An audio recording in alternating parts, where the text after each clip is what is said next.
organizada por el Seminario de Estudios sobre el Futuro del Centro de Estudios Internacionales del Colegio de México, un seminario creado en 2022 para discutir de manera crítica y plural sobre los principales ámbitos de transformación sociopolítica nacional y mundial desde una diversidad de disciplinas y enfoques.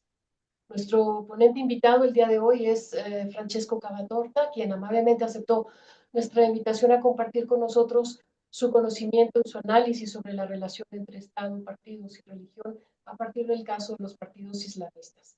Se trata, como saben, de una cuestión que ha evolucionado de maneras muy complejas y que ofrece la oportunidad de pensar el presente de manera comparada y construir también el futuro en común, objetivos de este seminario creado desde nuestro Centro de Estudios Internacionales.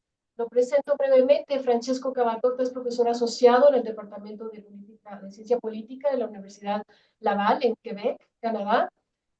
Tiene varias publicaciones, entre las más recientes está el libro que escribió con Vincent Javac sobre Politics and Governance in the Middle East, editado por Palgrave. Tiene otro también que editó con colegas que lleva el título New Authoritarian Practices in the Middle East and North Africa, editado por Edinburgh University Press de 2022. También editó el Handbook on Political Parties in the Middle East and North Africa de Routledge en 2020. Coeditó. En fin, no terminaría. Tiene otro también muy interesante que se llama, que editó también, coeditó Political Science Research in the Middle East and North Africa, Methodological and Ethical Challenges, y diversos capítulos de libro y artículos en revistas especializadas académicas. El profesor Francesco Cavatorta obtuvo su doctorado en Ciencia Política por Trinity College en Dublín, Irlanda, y su máster en Relaciones Internacionales por la Universidad de Syracuse University en Estados Unidos. Sus principales líneas de investigación son el salafismo en el mundo árabe después de la primavera árabe, las transformaciones políticas y sociales en el mundo árabe y la moderación de los partidos políticos islamistas. Sin más, doy la palabra a Francesco Cavatorta, quien expondrá por alrededor de 40 minutos, tras lo cual abriremos la sesión a preguntas y respuestas. Francesco, you have now the floor. Thank you very much for being with us today. We're very honored. Thank you. Muchas gracias, Marta. Muchas gracias a todos por la invitación a este seminario. Me gustaría hablar español por presentar mi trabajo, pero el idioma de trabajo es el inglés. Pero si tienen preguntas en español puedo comprender o entender un poco. Gracias. Okay, so I am going to try to share the screen because I think it's going to be easier for everyone to follow. So I divided the kind of the presentation in two different parts. The first part is a kind of a more general introduction about Islamic politics and where it kind of comes from and what it does in some ways. And then the second part is more about maybe what I see happening and I've seen happening recently, and I will see happening in the future, because I thought I'd keep in line with the title of the seminar series, which is talking about future and what might be happening. Most of what I'm going to present is not only my work, but is the work that I do with a colleague of mine at the University of Rome. His name is Fabio Merone, and we just finished a book on this kind of very topic. So he can take the blame for all that is wrong, and I take the credit for all that I say that it makes sense. Okay, so, and he's not here anyway to say different. So just to be kind of very clear, we do all this work together. So I want him to be recognized as well. So there you go. So very recently, a very well-known researcher on the politics of the Arab world and constitutionalism in the Arab world, Malika Zagal, wrote a very interesting book where she discusses some of the issues that we also discuss in our book, and maybe she actually puts it a bit better. Her argument is actually quite simple, in the sense that for her, Islamic politics is not something that simply emerges in contemporary times or emerges every once in a while when kind of the Islamic world is in crisis, as the majority of the literature always argues. But in fact, it has always been very central to governance and to state making and to public policy making in the Arab world, before colonial times, during colonial times, and after independence. So her idea is that, in fact, the Arab government is really, Islamic politics, sorry, is about really ensuring what she called the custodianship of Islam. And she argues that the custodianship of Islam simply means the preservation of the religion, the preservation of the community, whether at the imperial level or the nation state level, depending on what kind of construction the particular historical moment provided for the Arab world. And then finally, the preservation of Islamic institutions, law, schools, religious endowments. And the idea is that this has always been the central necessity for the ruler of the state, whoever the ruler might be, or whatever state we're talking about. And then, in fact, intellectual debates were not so much about the necessity to ensure the custodianship of Islam, but on how to do it, and who was entitled to do it, and to what extent it should be done. So she argues, and kind of, I suppose we move on to more contemporary times after colonial rule, so after the creation of independent Arab states, all of them, no matter what their ideology was, no matter to what kind of ideological framework they subscribe to, Arab nationalism, religious conservatism, monarchical rule, the ideology did not really matter very much, in the sense that they all had to continue this tradition of custodianship. So all of them had to kind of come to terms with these four questions. And they did it very, very differently. And that's what makes states in the Arab world very different from each other. In many ways, it's not only their historical, economic development or the colonial legacy. All that, of course, has an impact. But she argues that, in fact, what really matters very much is how they went up about continuing this tradition of the custodianship of Islam, of how they had to care and preserve the religion, the community, and the institutions of Islam.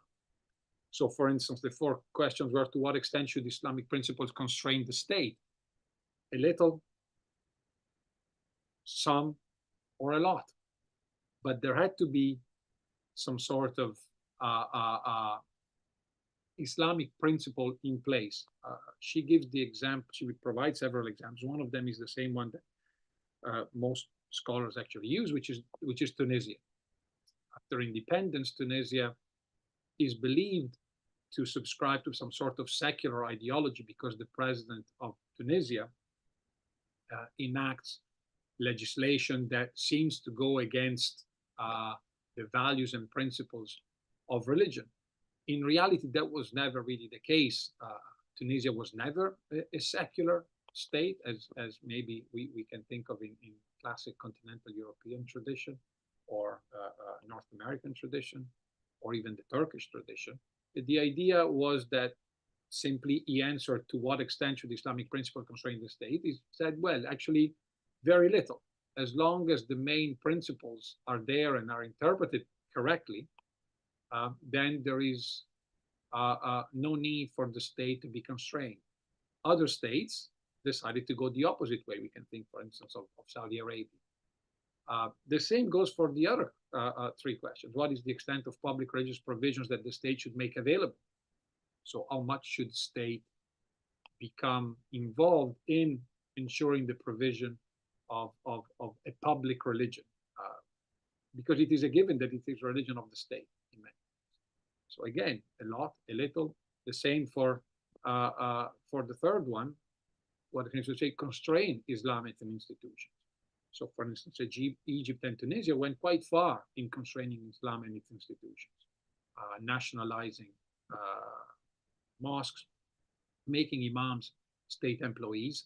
Other states went the opposite way. And then who can partake in implementing the state custodianship of Islam? Again, who gets to make decision? How much, for instance, should religious figures be involved in policy making and state making, or how little? And again, so the differences that we see even today in terms of the institutional setup of Arab countries, her argument is due to this debate about the custodianship of Islam and how it should be exercised. And she argues that it can be strong, thick, wide, it can be weak, it can be thin, it can be very limited. And that's how one, I suppose, makes sense of the different ways in which Arab countries are set up and the ideals and ideologies that they subscribe to. They said, I mean, all the Arab states, to different degrees, have been involved in Islamic politics because they all have to deal with the custodianship of Islam. So if the debate is not really about the struggle between secularism, which is seen as a condition for democracy, and Islam, then the debate is really about something else, because then it's debate within Islamic politics. Now one understands state making and policy making and public policy making in particular within the framework of Islamic politics everybody has to subscribe to. In that respect, therefore, what becomes interesting is that the claim for the legitimacy to rule evolves around who is better able to ensure the custodianship of Islam. That intellectual debate, however, is not disconnected for the socioeconomic and political reality of these countries. And this is where I think things get a bit more complex, but I suppose that this is part of the reality in every state, everywhere around the world. There is an intellectual, theoretical debate about how a state should be governed, and then there are different ideas that are circulated in society. There are even struggles, sometimes even violent struggles, about who's got the right and the legitimacy to rule. But this theoretical debate is not disconnected from the socioeconomic and political reality of that particular state. So the rise of Islamist movements first, and then Islamist parties. We'll see why maybe there is this kind of change over time from movement to party, is in fact predicated upon the assumption that the custodianship of Islam is not sufficiently strong and thick. So states are not able to ensure, to provide religion with what it requires to thrive. It no longer protects as well the community. And this is because they are in an actual socioeconomic crisis. So what happens in society in that respect, the difficulties that different states have, and by the late 70s, we can make a list of those issues and problems, growing unemployment, growing poverty, the inability to deal with the demographics that are changing, with a lot of young people having to access a job market that is no longer able to absorb them, the inability to actually be or have meaningful foreign policy that defend the interest of Arab states. So you have all sorts of grievances that now pop up against the state in place, and Islamist parties and Islamist movements, I should say Islamist movements and Islamist parties, become the actor that argues, well, we are failing as states because we are failing in protecting Islam. And Islam therefore becomes this kind of ideology that they adopt in order to advance very meaningful and very concrete political claims. So from the very beginning, in many ways, the rise of Islamist movements and parties is not really about religion. And we will see that later on. It's just that religion provides the ideological context, provides the ideological context and the ideological language within which they can make what they see as very legitimate political claims against a state that is no longer able to deliver, and is no longer able to deliver socially, economically, and from an identity point of view. And so that is why this crisis of the Arab states that we see beginning in the 1970s, it doesn't begin in every state at the same time, of course, but by the late 90s, everybody has realized that most Arab states are in a state of crisis, even what we consider the wealthy states, the rentier states, the ones that export oil and gas and therefore seem to have an endless supply of money. So the crisis of the Arab state can only be solved through the closer relationship between the state and religion. So in fact, the thickness that the Gal was talking about is brought back to the table, in part because the other alternatives do not seem to have worked and seem to have failed. Military dictatorships have failed. Religious, non-religious rule, let's say the secularity, even though we shouldn't talk about that, of the state has failed. And this is where the Islamist movements find the space, the ideological space, to start making legitimate claims. Once they connect them to socioeconomic grievances, their reputation increases, their appeal increases, their attraction increases. There you go. Whatever we might think of them, and I'm sure that we all have personal views about Islamist parties and Islamist movements, even those who don't necessarily study them because of what they seem to represent. Whatever, the normative take that we might have on them, they might be seen as oppressive. Others see them as a form of resistance, for instance, to the former colonial rule, to ideas coming from the West that do not apply to Arab societies. Some of them see them as an ideology of social justice, whatever. What is central, though, to these movements and to this party is that they are a revolutionary political project. It might seem counterintuitive because traditionalist religion and religious principles are not necessarily associated with progress and revolution. They are associated with conservatism, but a revolution can be conservative in its values. The revolution is that they want to radically alter the way in which Arab societies function, and they want to alter everything. They want to alter and change social relationships, economic relationships, political relationships, cultural relationships. So they want to change everything. They want to revolutionize society. So there is a branch of the literature on Islamist parties and Islamist politics, not Islamic politics, Islamist politics, that looks at them through Gramsci.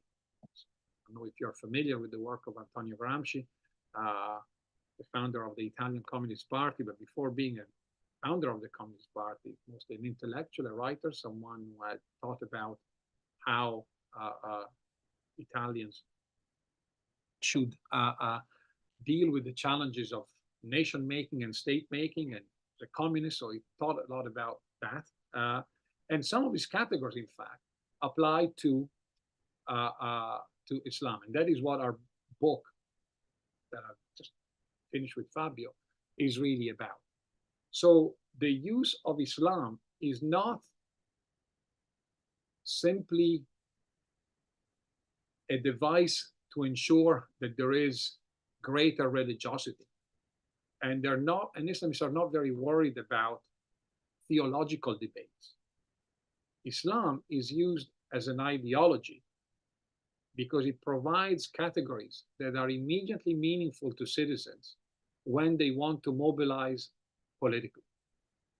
So Islam is an ideology that once is married to political activism becomes the language of revolution, the language of change. And the key here is that what they do in kind of purely Gramscian understanding, they begin to build a counter-hegemonic discourse. So they challenge the current hegemony, the one that emanates from the state and kind of runs through the institutions of the state, whether it is the military, the schools, the official religious establishment. They counter that particular hegemony and that particular cultural hegemony with their own discourse. And they begin from the bottom up to try to ensure that their counter-hegemonic discourse expands until it is time to activate it politically. And this is what we see largely in the history of Islamist politics. We are not the only ones, and we do not claim to be the only ones doing this. There is previous work that we build on, and I put a few references here in case you guys are interested in having a look at them.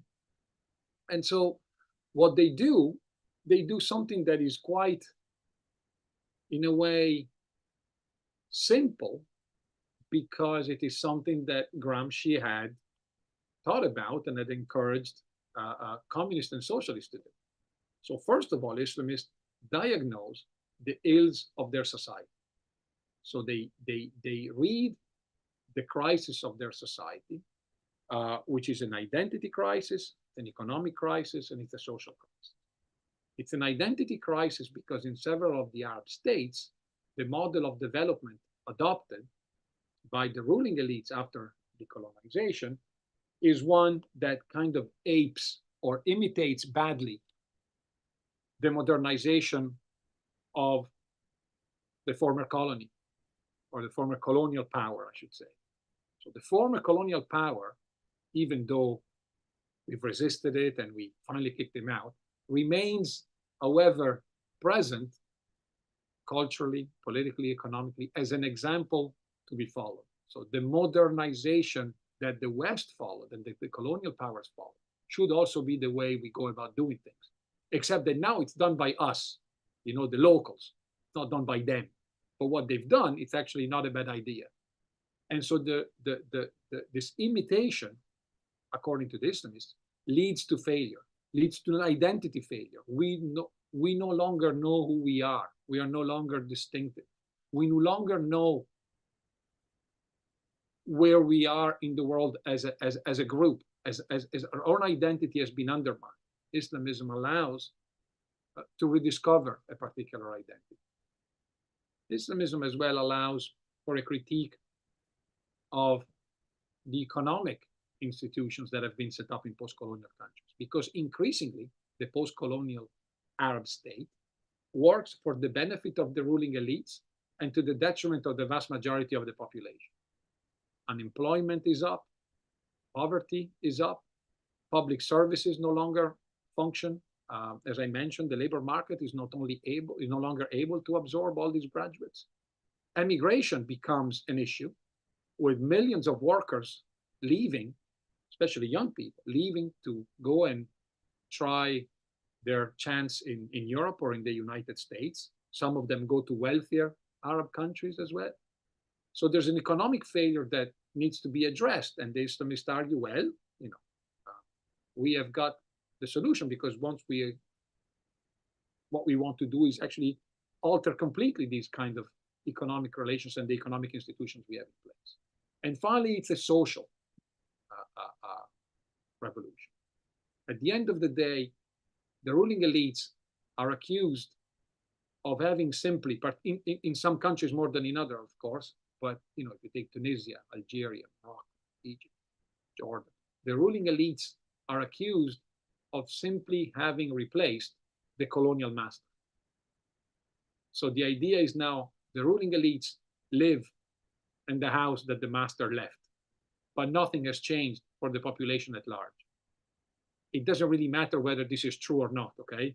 This is as you know, and I'm sure as we all are experiencing at the moment, It's all about perceptions, not reality. And the perception is that the new ruling elites have replaced simply the master, but they haven't changed very much. It's just that now that the feeling is we are being colonized by our own in a way, and our own, which has a reference somewhere else. So, for instance, in Algeria, the ones who rule are considered the party of France, even though they're not French, they are Algerian. So once they have accurately, according to them, diagnosed the ills of society, then their job is to use Islam and its categories and its principles, the ideology, because that's the ideological toolbox, to offer a different political project. And they go about it by doing what Gramsci said should be done, which is build a counter-hegemonic discourse and practice in civil society until you conquer civil society.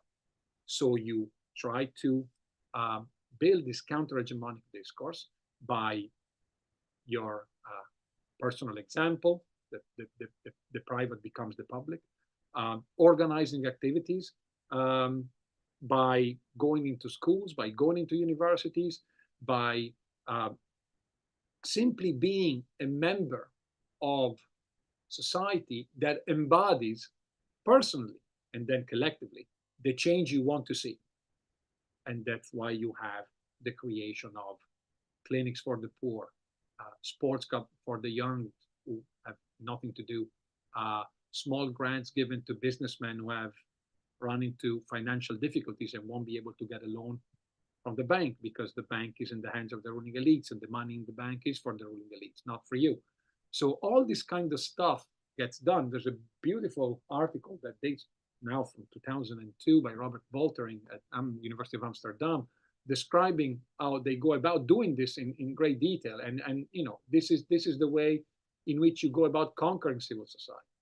And then at the same time, you have a party. You have the Gramscian prince. For Gramsci, the party was the Communist Party. Here, it's the party is the Islamist Party, which becomes a vanguard. This is also why Said Qutb used the word vanguard in many ways. He used it for kind of more Leninist way. But this is the idea of the vanguard, a party that can lead eventually the masses to take over. The party is the organization that allows the ideology to expand, but at the same time, it is also the party that frames both individual and collective action of the new adepts to the revolutionary project.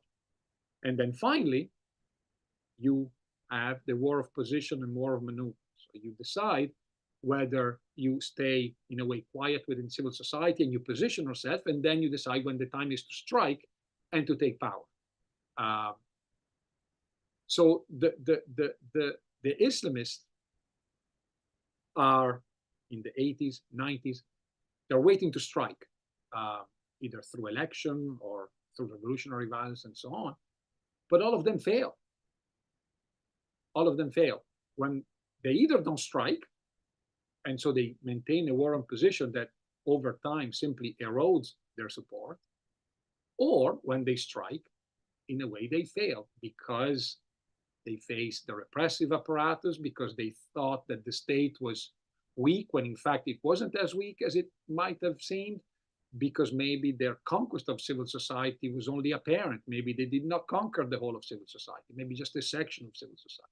Whatever the reason, over time, what we see, particularly from the late 1980s and early 90s onwards, is what Gillian Schwedler has called the process of political moderation.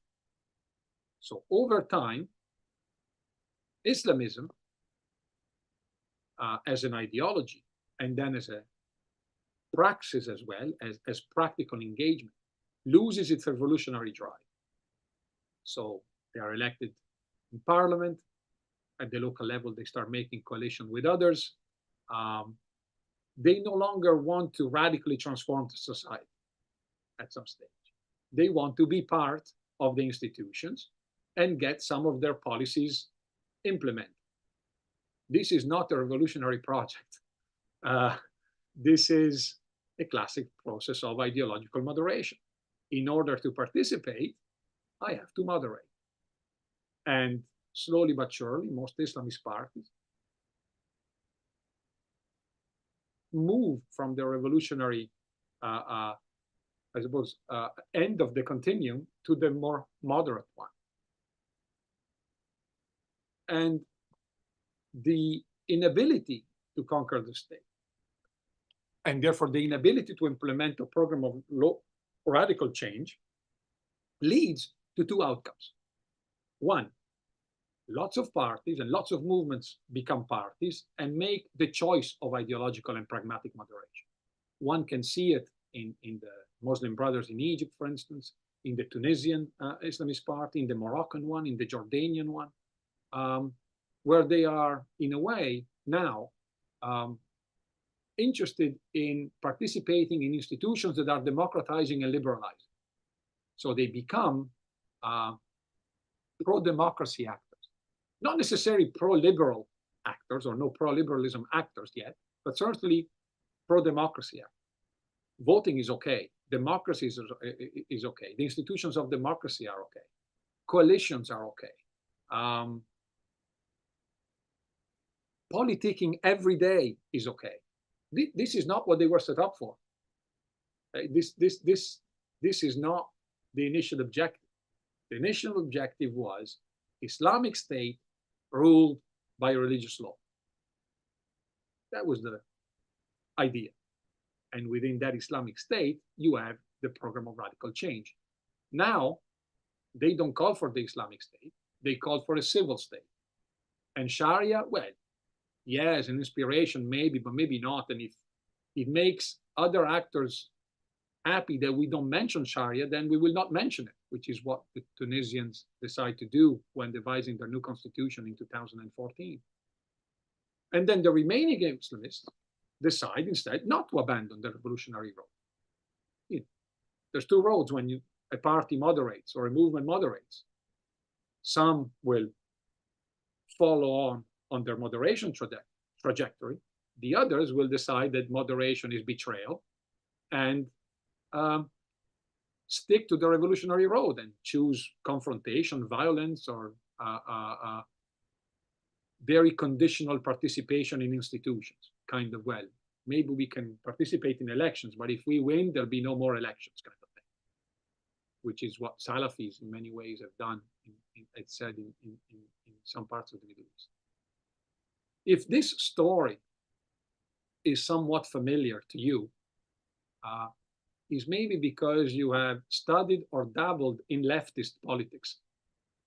And so what we do in the book is we have a chapter where we compare the socialist/communist experience to the Islamist one. And this is, I suppose, the most controversial part of our book, in a way, because it's quite counterintuitive. Islamists are highly conservative. They are religious. They use and employ religious principles and ideology.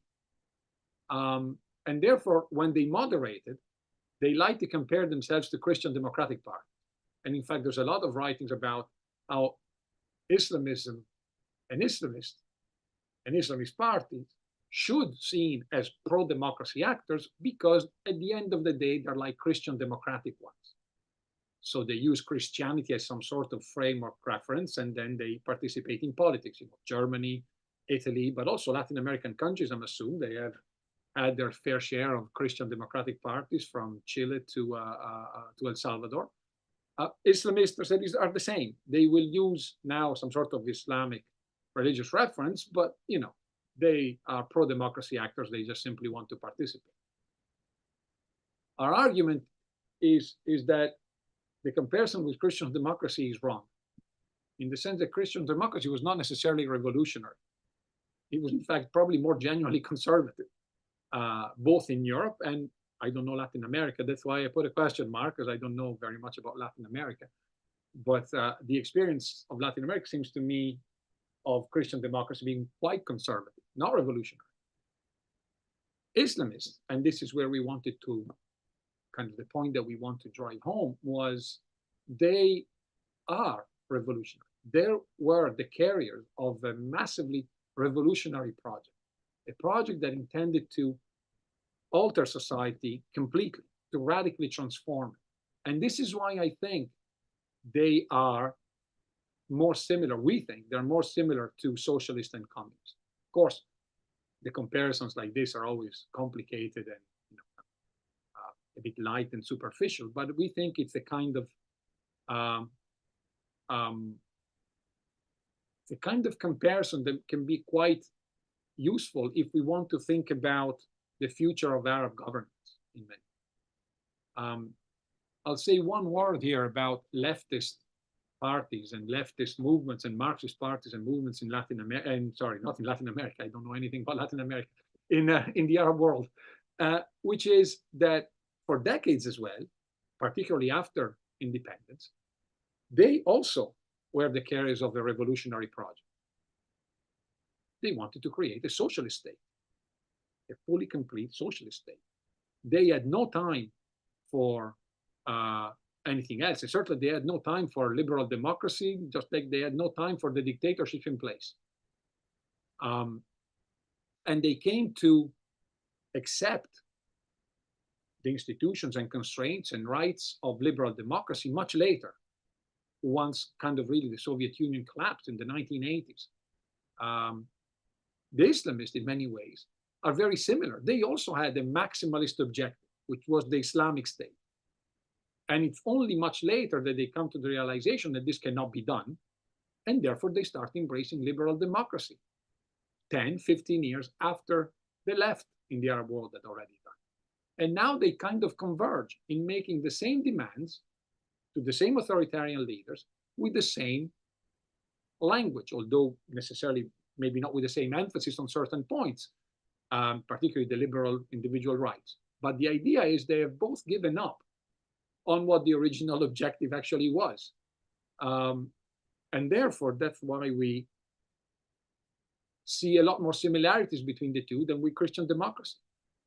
When they start off, both Islamists and socialists have a counter-hegemonic discourse and project. The enemy are dictatorships in place and liberal democracy. That's true for both of them. Ideological tenets are obviously different. You know, there's a big difference between Marx and Maududi. I don't doubt about that. But their approach to politics is very similar, and their approach to society is very similar. Diagnosis, window of opportunity, counter-hegemonic discourse, and offering a solution that is totalizing. Islam is the solution, is very similar to communism is the solution, or socialism is the solution. These two slogans no longer hold. They have failed in many ways. And so they've internalized the failure and they have changed. Organizationally, they're both beholden to the Leninist counterpart, the vanguard. The members behave in the same way. Members of Islamist parties, I'm talking about card-carrying members of Islamist parties, card-carrying members of socialist and communist parties, they live their politics in their public life and their private life. They were both at once an individual and a collective. And finally, they always had the same strategy, which was to prepare the terrain, to build their strength in civil society, to then strike and take over. This, I think, makes them similar in many ways, despite the usual caveats about their kind of differences, different time, different place, different references, what have you. But I think this explains better where we are now with Islamist parties and movements and with political Islam more broadly. So at some stage in their ideological, I suppose, development, both socialists and Islamists encounter liberal democracy, and they accept it. That's what moderation really is about for both. That in Western countries, established democracies, communist parties, socialist parties, they begin to participate in elections. Once you participate in the very institutions that you were opposed to, bourgeois democracy, you begin to have a stake in it, and you adapt, your ideology changes. You might kind of say that you stay true to some sort of future where, socialism will triumph, but the reality is that we know that that's a lie. It's just to justify your own moderation, which is perfectly okay because you can achieve policy goals that way. And the Islamists do the same. They do it later, but they do the same. Sharia is out of the picture. Islamic State is out of the picture. It's the civil state. It's all about the civil state and about consensus, about decision-making in elected institutions. As soon as the Tunisian president took over in 2021, carrying out some sort of constitutional coup, both the left and the Islamists had the same discourse. Let's go back to the elected institutions. Let's go back to liberal democracy. We don't want dictatorship anymore. And just like within the left, as soon as one moderates,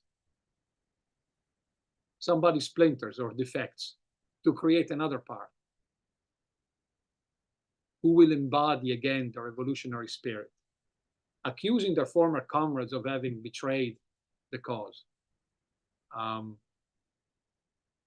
And therefore, they still believe in revolutionary violence, for instance. So that's why you have these movements that are quite violent that still hold on to the idea that violence is what is going to deliver the revolution. Now, again, if one is familiar with the history of left-wing terrorism in the 1970s and 80s in Italy, France, Germany, I dare them to play the game of spot the difference. Once you've stripped out the language and the symbols, the attitude is the same, and that's why you now have a proliferation of Islamist parties to see who embodies the genuine spirit of Islamist politics. So then, what this leads to, and I'm sure you're all familiar with the end of history and Fukuyama, and we've all read it and we've all disagreed with it, and maybe he's right.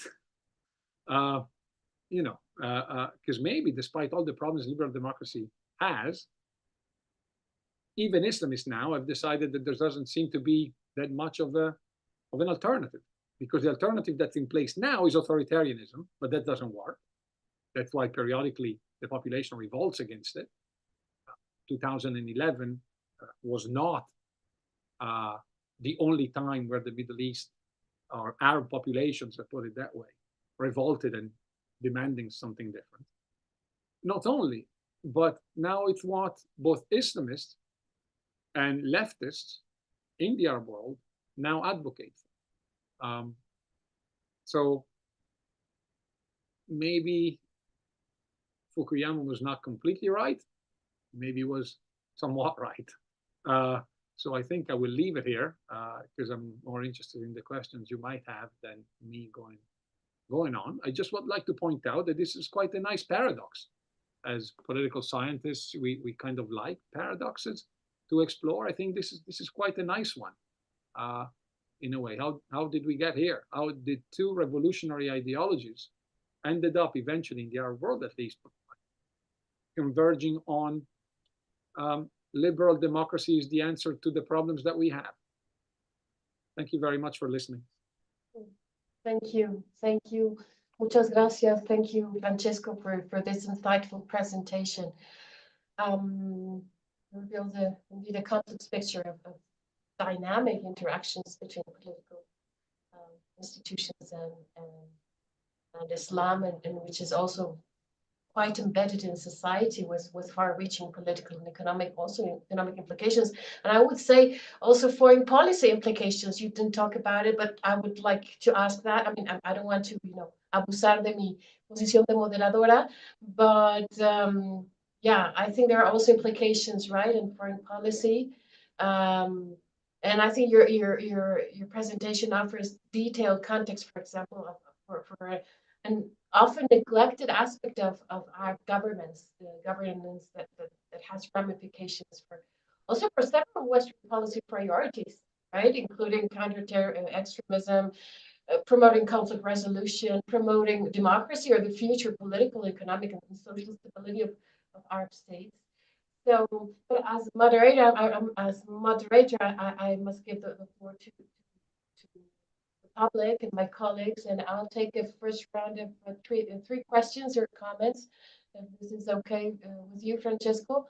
Yeah, sure, yeah. Doy la palabra a las personas que deseen plantear preguntas o hacer algún comentario. Les pido que sean más concretos posibles. Haré una ronda de 3 preguntas o comentarios. Quiero ver si aquí hay, bueno, no se veo aquí en los colegas. Está Ilan Bisberg. Adelante, Ilan. Y veo ahora en el chat, por ahora no hay preguntas en YouTube. Adelante, Ilan. Bueno, muchas gracias. Está Luisi también, si no sé la viste. Bueno, en inglés o en español, Como quieran. Francesco. Como Ah, quieran. En español, no. Francesco sí entiende Sí, español. Muy bien. Ok. Bueno, entonces en español es más fácil. No sé, no soy un especialista en el tema, obviamente, me interesa, pero tengo una pregunta así quizás muy ingenua o de alguien que no conoce mucho, ¿no? Pero si uno ve la política en los países islámicos, ¿no? O en los países, digamos, del Islam, ¿no?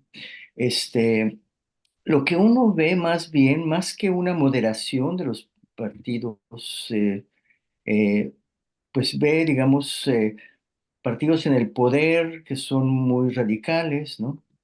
Ese es lo que, digamos, en Irán o Afganistán, ¿no? No ve uno esa moderación de una vez que llegan al poder. No sé si esto tiene que ver con la, este, la diferencia entre chiismo y sunismo, ¿no? Después, me parece que, por ejemplo, en el caso de Túnez, los países, Egipto, ¿no? Los hermanos musulmanes, ¿no? Es un país, es un partido, no sé, o sea, es el partido que conozco, islámico que conozco. Me parece bastante, todavía bastante revolucionarios, bastante radicales, ¿no? No sé si es porque están en una situación en la cual no tienen el poder y apenas están tratando de construir una hegemonía, ¿no? O sea, no sé, o sea, si como alguien que no conoce muy bien las especificidades de los partidos políticos del corte islámico, ¿no? Me parece que siguen siendo muy radicales, ¿no? Que cuando llegan al poder, muchos, algunos de ellos, la mayoría que están en el poder, siguen siendo muy radicales, muy revolucionarios. En absoluto me parece que se han moderado, pero digamos, a lo mejor hay una paradoja ahí, ¿no? Que este, por ver los países en donde es más claro el poder de los, de los partidos islámicos, surge esta perspectiva, ¿no? Y que esconde lo que está pasando en los partidos islámicos que no están en el poder, que están negociando en Túnez, en Argelia, en Marruecos, en Indonesia, en Malasia, ¿no? Entonces quizás es una cuestión de que estamos, yo como no especialista, estoy viendo los árboles y me estoy perdiendo del bosque, ¿no? Es una pregunta, digamos, Muy bien, gracias, Ilan. Y tomamos también la pregunta comentario de Luis y Pedrosa. Adelante. Sí, gracias, Marta. Francesco, I have 3 questions. I'll make them in English because I made my notes already in English. The first is about the kind of observations on which your analysis with your co-authors is based. I'm guessing that this is more of a cross-sectional sort of comparative view of what is happening across countries. But I would be interested in your take on whether there is also some regional dynamic and some sort of diffusion dynamic. Are these countries, are these Islamist parties looking at what is happening in other countries and copying strategies or developing their own platforms in consideration of what is happening in other countries? So that's one question. Then the second question is more about the causal mechanism, because I found your proposal is very provocative, you know, in making this argument about a paradox. And I'm wondering what explains that some parties will take one road towards moderation or another towards preserving the revolutionary content.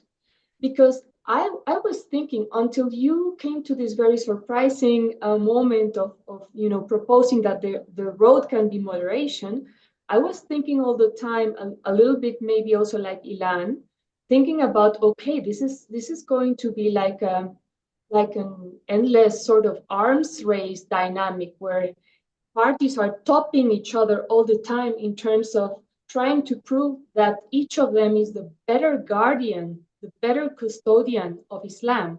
You know, I was expecting that sort of competitive logic. But then you come up with this very surprising proposal that some of them take the moderation road. So the question would be, like, in the causal mechanism, what are your hypotheses so far that explain that some take one road or another? And a third question, this is more like for conceptual clarification, I would say, because I was again, I thought it is quite controversial that you posit, that you propose that there is this analogy between Islamists and leftists. But I'm a bit uncomfortable, I must say, with the big category of leftists that is like a catch-all category that includes socialists and communists and probably even social democrats if you take the European example. And so I want to push you a little bit to tell us what is your conception of liberal democracy. What does it mean that this kind of parties, Islamist, or in your big category, leftist, abide to the rules of liberal democracy? What does that mean? Does that mean that simply that they want to participate in institutional politics and in the typical division of powers in a democratic republic and something like that, and thereby they give up their revolutionary potential, their original ideational resource linked to revolutionary goals? Or is it a more content-rich understanding of liberal democracy? Because this, I think, to me, these are quite different things, right? If it's a really deep understanding of liberal democracy, then like liberties and individual and civil rights are very important, right? So I'm asking that because I also see a challenge that your analogy leaves a little bit aside. I see a big challenge also arising in Europe from the radical right-wing parties, right? And they might have an extremist and revolutionary ideology and program, or they may partake in institutional politics with political parties and so on. But it's obvious how they disregard also liberal democracy in a deep sense, in terms of individual rights, and they also try to strive for a very organic kind of politics, where the individual is lost in the nation, for example. Yes, those are my questions. Thank you. And we've got a third question, a third person who asks, Carlos Rodriguez, given the importance of resources and personnel of religious institutions, what is the relationship between Islamist parties and religious institutions?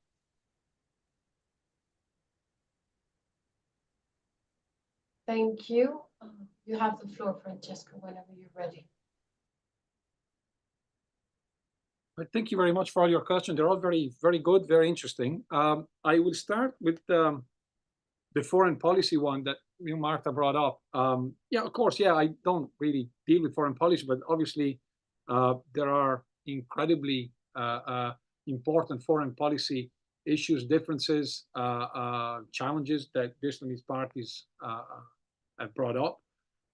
Obviously, what they used to propose was some sort of detachment, if you want, from the West, from the imperialist West, certainly from the Soviet Union anyway, and the creation of some sort of, you know, by very nature, Islamism is quite internationalist, so some sort of, you know, I would say the European Union of the Arab world, so the Arab Union kind of thing. That never really came about because Arab nationalism failed.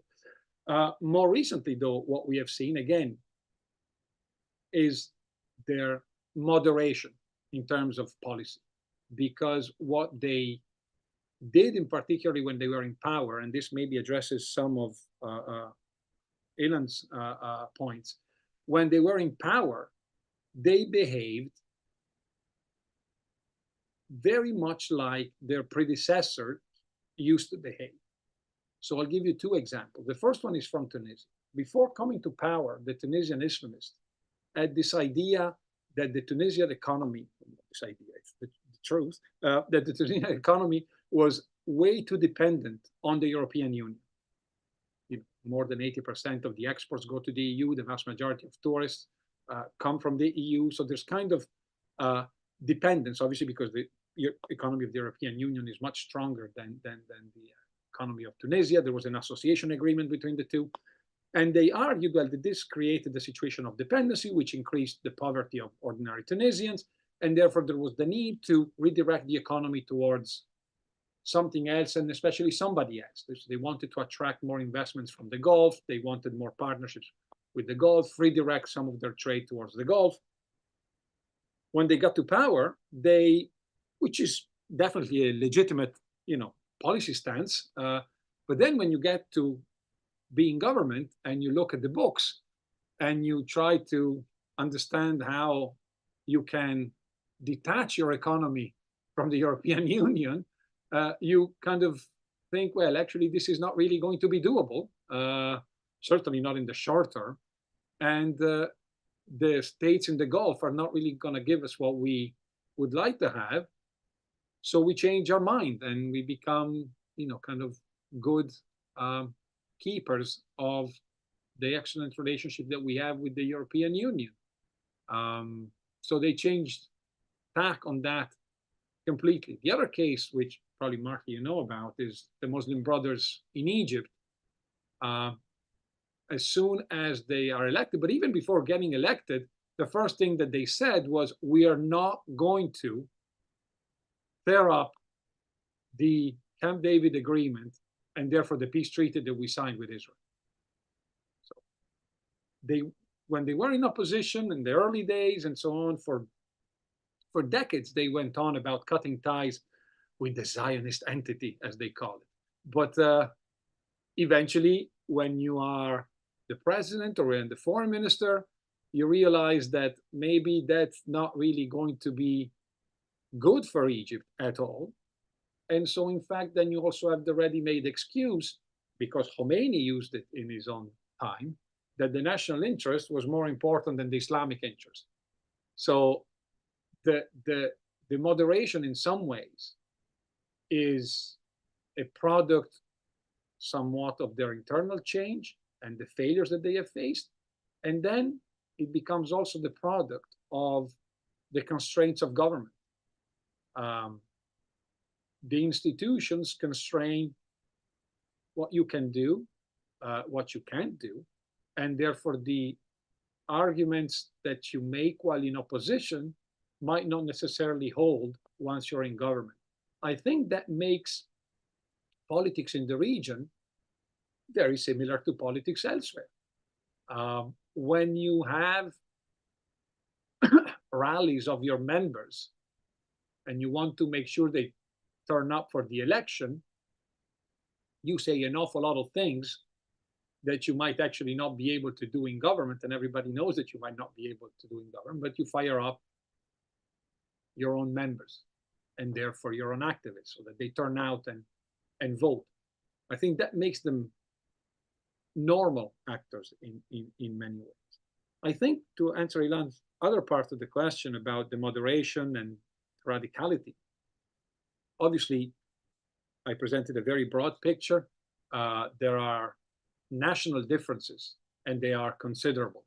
And I think what explains the radicalism and the moderation very much depends on the institutional environment that they find themselves in, the leadership that they have, the relationship they might have with other political actors in the same system.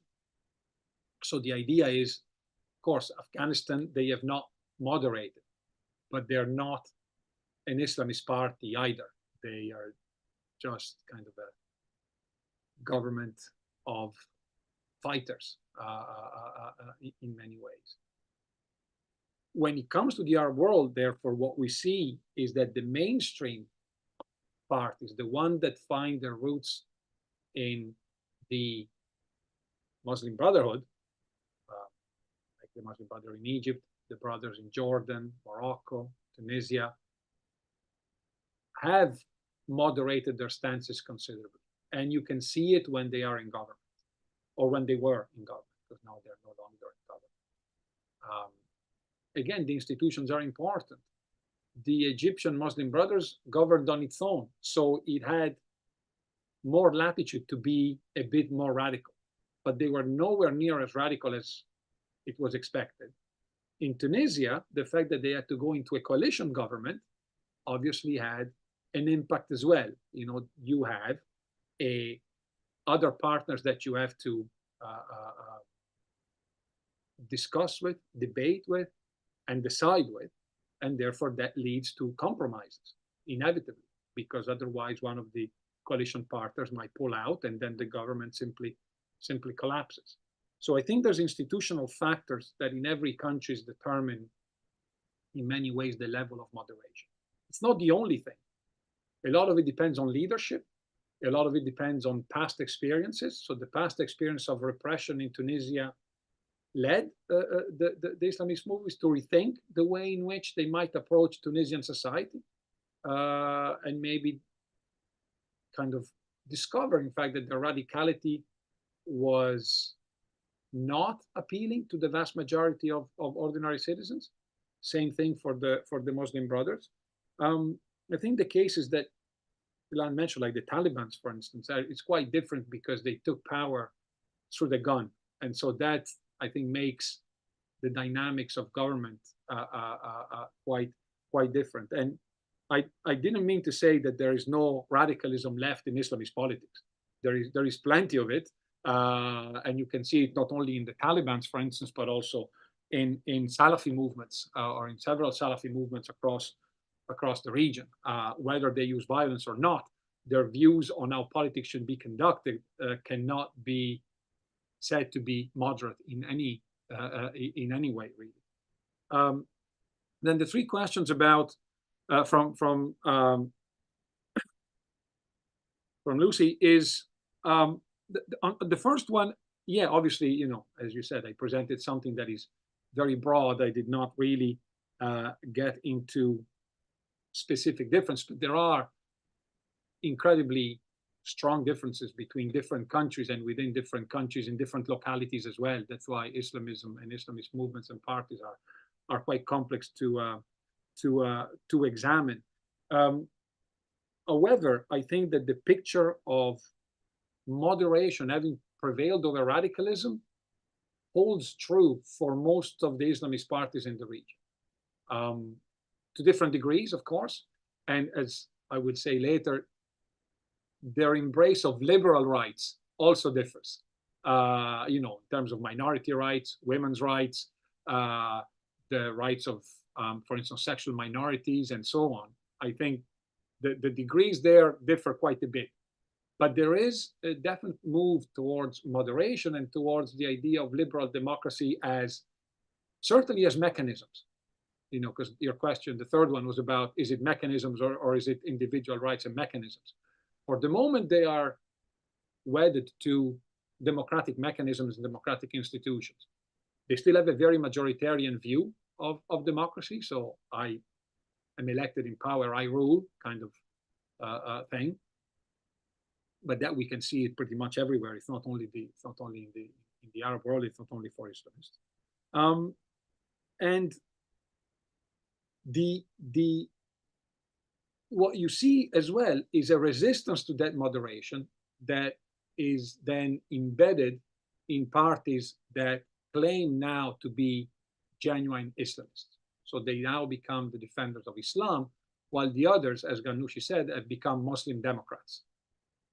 So a Muslim Democrat is no longer an Islamist in many ways. The third question about the causal mechanism, what explains the difference? As I said, I think the difference is explained by institutions, by leadership, and by historical experience. I think those are the three mechanisms that make Islamist movements different, not only across, I think that's important, not only across countries, but in the same country.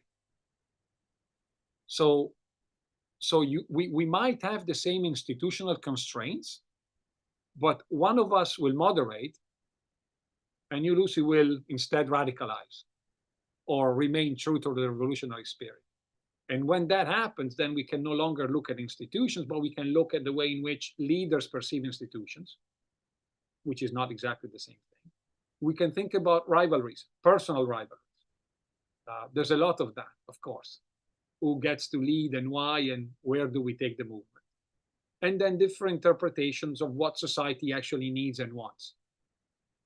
So then the ideology comes back, and then we have a debate about that.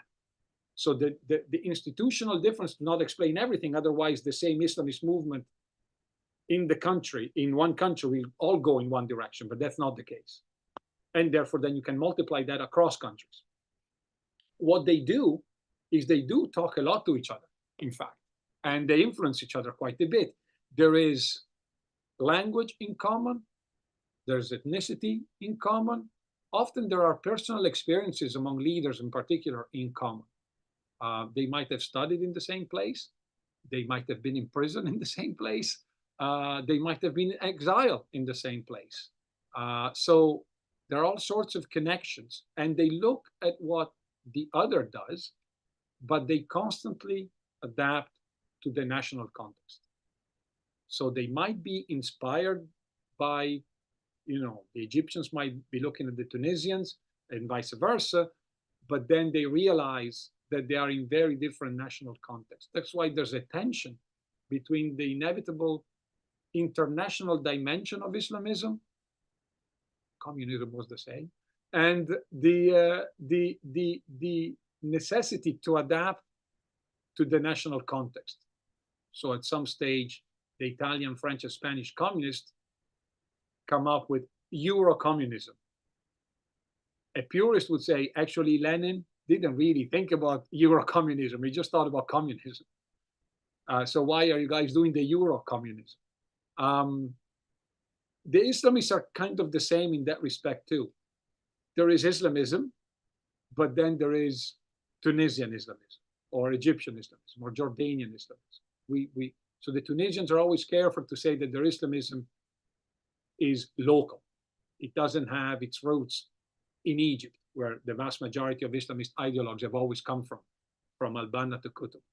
So there is that, and I think it's a very good question because it allows, in fact, then scholars, and that's what we should do anyway, to carefully look at each national context, for instance, to derive where the causal mechanism for their differences comes from and explain why some go in one direction and others go in a different direction. Regarding the third category, yeah, it's a very good question. It's a very good point. We have used, in the book anyway, liberal democracy mostly to suggest that they have embraced the mechanisms of liberal democracy, so the institutions of liberal democracy, elections as the central kind of institution of democracy. But they have also moved on the liberal rights spectrum towards moderation a lot. When it comes to political rights, and in particular, so they no longer refuse the idea that there might be a communist party running for elections, which used to be the case. Communists are, against God, of course, for them. So they were out. But now they've come to terms with the fact, well, there might be 2% of Algerians who would like to vote for the Communist Party of Algeria. Well, okay, so be it. So they have moved on political rights. They have moved on freedom of expression, with caveats around blasphemy laws. But they're not the only country, and they're not the only countries in the world who have blasphemy laws. A few democracies in Europe have blasphemy laws. Italy and Ireland have blasphemy laws, if I'm not mistaken, for instance. So they have moved. Where it is difficult to move is what I would call women's rights, minority rights, and the rights of sexual minorities. But I have a caveat on that as well. How long did it take to political parties of all stripes and ideologies to move on those issues after having set up a democratic system? So they have not embraced liberal democracy 50 years ago. They have embraced it at best 15, 20 years ago. They operate in highly conservative societies from a social point of view, patriarchal society. It's difficult for them, and it will remain difficult, to move all the way to where, I suppose, the Socialist Party of Denmark is now, that in terms of liberal rights. But the idea is, and that's the idea of moderation, once that becomes possible, eventually they will also move. To which the answer then is, well, okay, fine, but then what's Islamist about you then? And this is why they are progressive in losing votes. So today, if there were elections, they would not get as many votes as they used to get. Because what's Islamist about you then now? So I might vote for another Islamist party, one that is truly revolutionary and stands by the ideological tenets of the past and the objectives of the past, or I might not just go out and vote for anybody. So there is that issue that they have, of course, and as I said, you look at women's rights, minority rights, and sexual orientation rights, they have a hard time with that.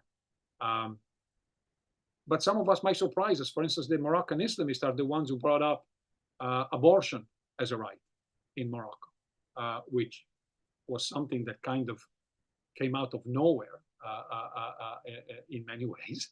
But, there are surprises too that I think we should be alerted to. And in terms of Carlos' question, that's another good one. The relationship between parties and religious institutions. Of course, it depends what kind of religious institutions we're talking about. Historically, Islamists have been opposed to the religious institutions of the state, because the religious institutions that the state put in place, so state mosques, state imams, and so on, were simply seen as the transmitters of the hegemonic discourse of the regime. And so those institutions did not seem like a potential ally to revolutionize the country, which is what they want.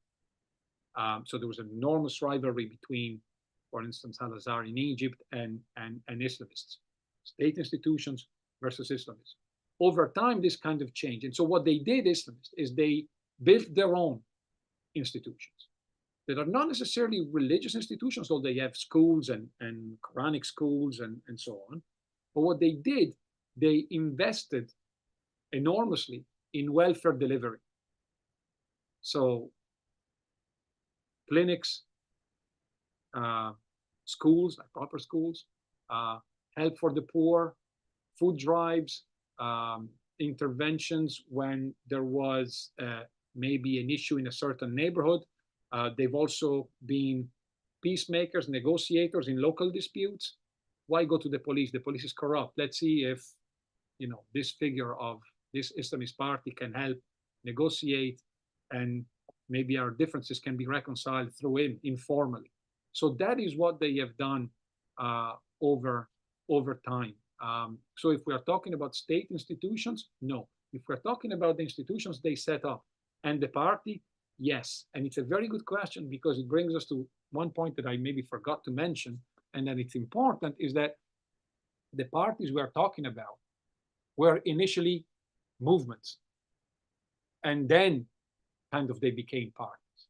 So there is a kind of an organic link between the movement and the party.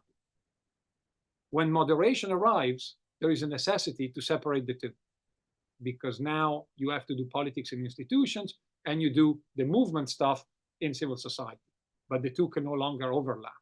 And so the Moroccans and the Tunisians split the movement from the party. In other places, that has not taken place. So they maintain their links with the movement, and therefore with the institutions that the movement has set up: charities, welfare provision institutions or entities, religious schools, what have you. And there's an overlap in membership among the leaders.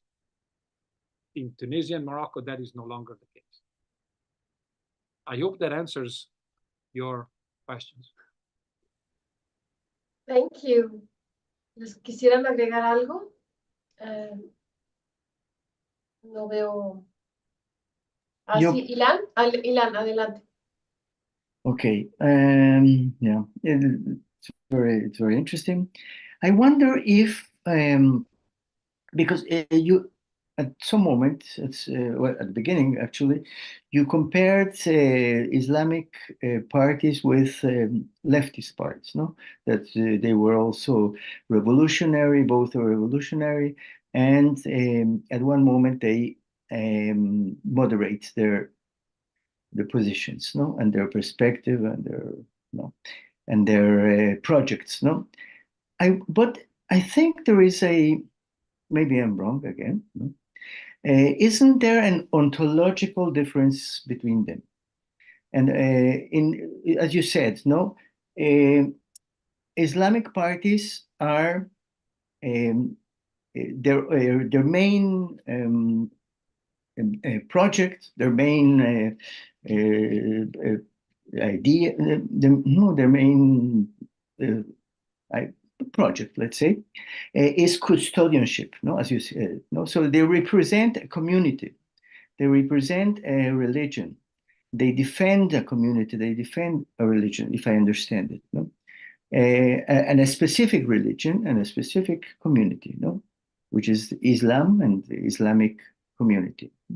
So that means they can never, or they ontologically, they do not represent Christians, Jewish, they don't represent secular, while leftist parties, no, communist, socialist parties, no, represent the poor, no, the proletarians, the workers, with that are not a community. They're not a community. They're a social class, no? They're a social sector.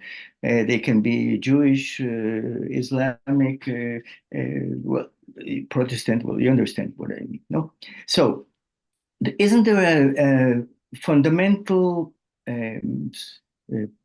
mark, an ontological mark on Islamic parties, which prevents, in a sense, no, they're being totally moderate, no, in the sense that they defend a certain way of a certain religion, a certain community, a certain way of living, a certain way of understanding life, understanding the situation of men and women in the world. No? So is there, which they cannot they cannot leave behind, no? Or can they leave behind that? No, thank you. It's a very good question. Actually, it's a very good. It's something that we struggled as well to justify the comparison. One of the ways in which we solved the issue is debatable, possibly wrong, is to argue that Islamists do have a totalizing final project where only, in a way, Muslims can be perfectly represented and perfectly welcomed. The others, the Christians and the Jews, are tolerated, and they're not eliminated, but they're tolerated in their political project. They certainly are part of the state, but they're not part of the community. So that's where the difference is. But when we looked at communists, in some ways, yes, they represent the social sector, but it's a social sector that it's also exclusionary. They do not represent the other class. So they don't represent the bourgeoisie. They don't represent another social class. And so in that respect, they're also excluding, inevitably, one part of what should be maybe their national community. Because the idea is that they do not necessarily think in terms of national community. So the class conflict, which is the driving force behind the rise of communism and socialism, can be in a way compared to the conflict that Islamists have seen between the defenders of the faith and the ones that undermine their faith through their miscreant policies, the policies of the unbelievers. And it doesn't matter if the one implementing the policy is personally a believer. What he implements is wrong and therefore unbelief. I'm not sure that that's convincing, and I'm not convinced myself of it. But at some stage, we wanted to kind of take a risk, I suppose, and in this comparison, which brings me back to Lucy's point that I didn't really answer about what kind of left and what is the concept of left. We left it vague on purpose because we didn't really want to tie ourselves down to much of anything. But I think that what we are looking at, we were looking at the initial revolutionary idea, the revolutionary ideas of socialism and communism. Gramsci, Lenin. When you go back to those particular intellectuals and the kind of political project they had in mind, they did not really see social democracy as the perfect outcome. In fact, it was quite the opposite. And that is why we dared to kind of make that particular comparison with the left. As I said,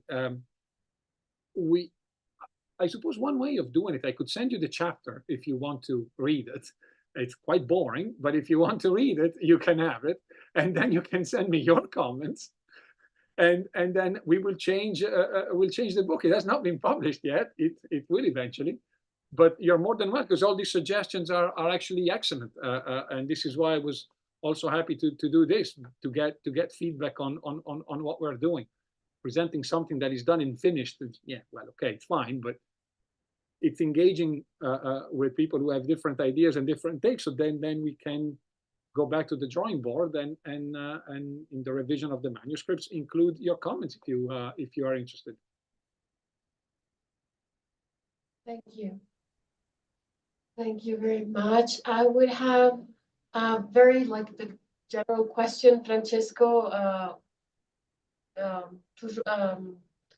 Always related to foreign policy, just to know, or the external factor. You mentioned the institutional factor, leadership, which I understand like as personal rivalry, so as you mentioned, but also personal styles, I suppose, personalities. We can make some kinds of some kind of political psychology sometimes, depending on the leaders and in many of these parties. Could the external factor, for instance, great power politics and American foreign policy in particular, be added as a fourth element in explaining this, perhaps similarities or difference, I don't know, in the trajectories of Islamist parties? Yeah, it's a very good question. In fact, you probably read the book. Ray Innebush argues that the Middle East is a penetrated system. Something that used to be said about Latin America, by the way, in the 1960s, 70s, and 80s. It's a penetrated system. It's a system that, yes, it appears to be entirely domestic and national, but in reality, the weight of your geographic position and the United States next door makes it that it's inevitably a penetrated system. The same thing about the Middle East. So it's very difficult not to take into account the influence and impact of the foreign policy of the big actors in the Middle East when it comes to Islamism. I think so for instance, I'll give you a practical example of that. I think one of the reasons why the Tunisians were able to go that far in moderating and why the Islamist party did not face an enormous competition after it had been established domestically is due to the fact that the French and Europe had decided at some stage that Ghannouchi was an okay partner. Now, the leader of the Islamist party, okay, he was an Islamist, but he was okay. He was okay. So there was no real reason for Islamists to argue that Europe and France and so on were interfering with the politics of Tunisia. The European Union and France said, okay, look, we don't like you very much, but we don't hate you. So do whatever you want to do. We will not really interfere.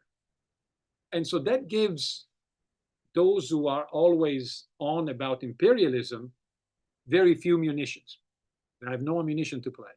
And so that allows the Islamist party to develop more in isolation from these external influences. If you take the example of Egypt, that's exactly the opposite. Morsi and the brothers were not welcomed very much, if at all. The European Union didn't want to see them in power. The Gulf states next door did not want to see them in power. Saudi Arabia did not want to see them in power. So that creates domestically an atmosphere where you feel constantly under attack, and therefore where the discourse about nationalism and sovereignty and anti-imperialism kind of takes over, and rather than moderating, therefore, kind of exposes you as the representative of political Islam to charges that you're giving in to foreign interests. And so all of a sudden the Islamists get 40% of the vote, 44, but the Salafis get 27% of the vote, running on a very kind of Egypt is sovereign campaign. Because the Islamists, having moderated, they have to compose with this kind of, influences coming from the outside. The Salafis don't. And so we are the genuine defenders of Egypt. The brothers, they're betraying us. They're selling us out to the Americans. Look, they even said that the peace treaty with Israel is okay.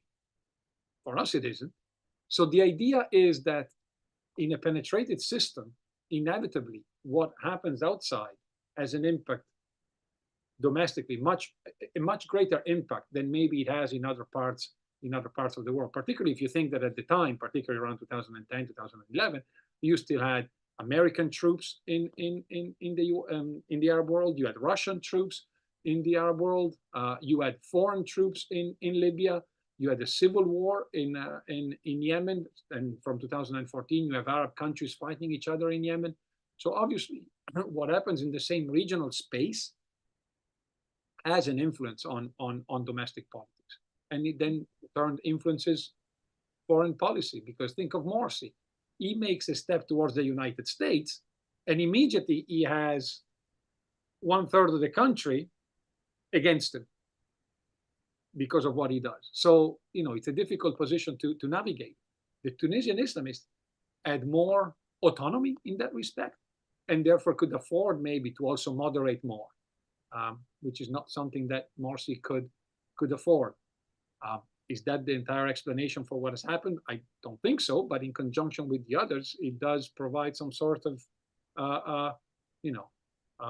mechanism to understand what has been going on. Mechanism, yeah, definitely. Thank you.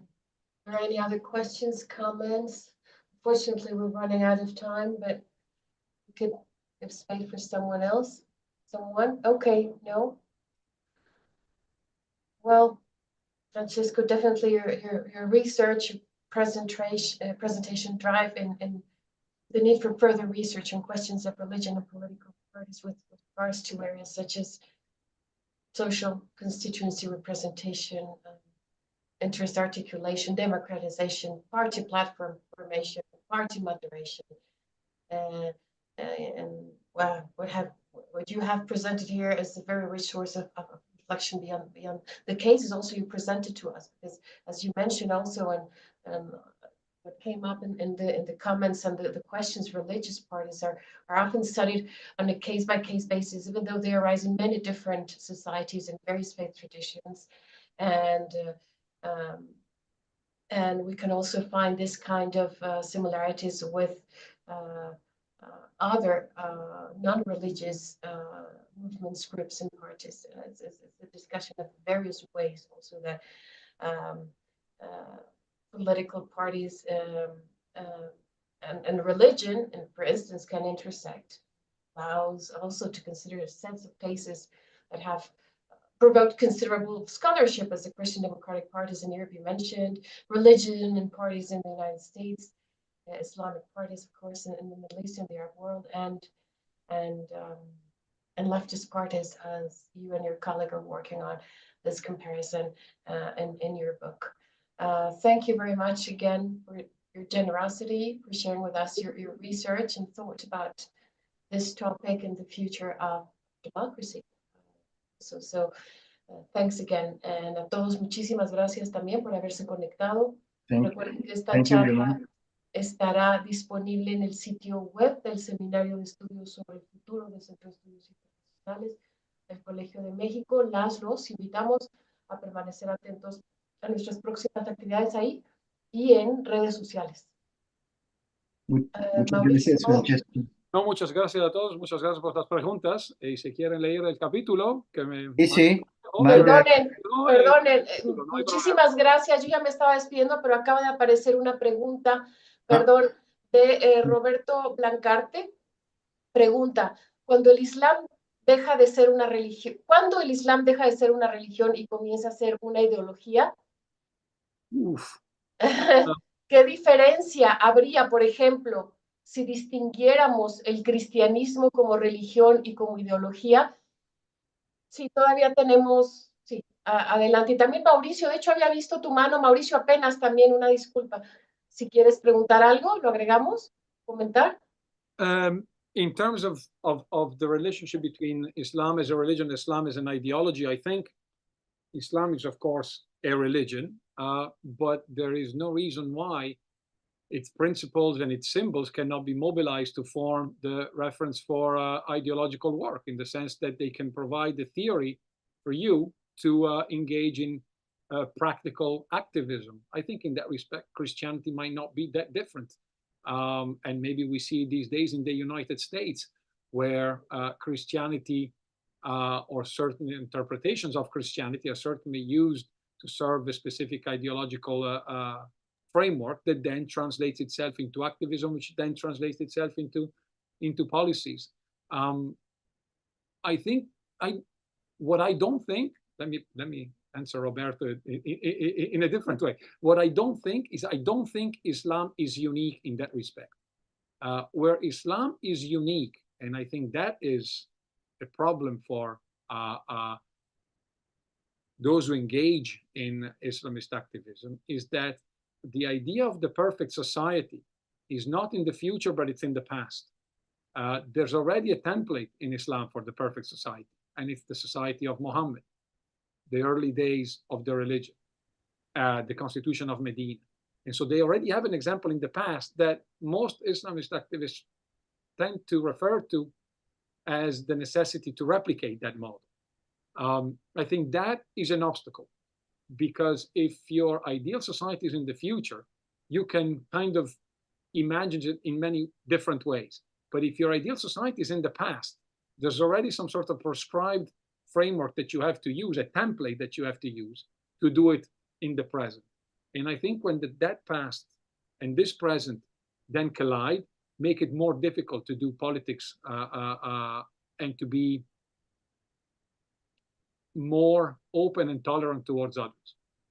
And I think that's an issue. But it's not the religion per se, it's the way in which it is employed and read that I think poses a problem.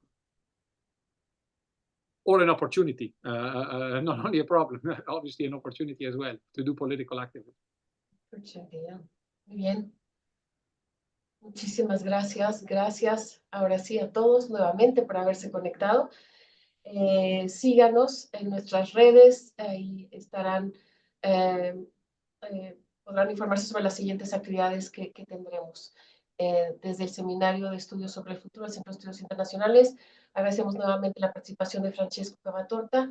Muchísimos saludos a todos y que tengan muy buen miércoles. Hasta pronto. Muchas gracias. Gracias, Francisco. Gracias. Gracias, Francisco. Hasta luego. Gracias. Chao.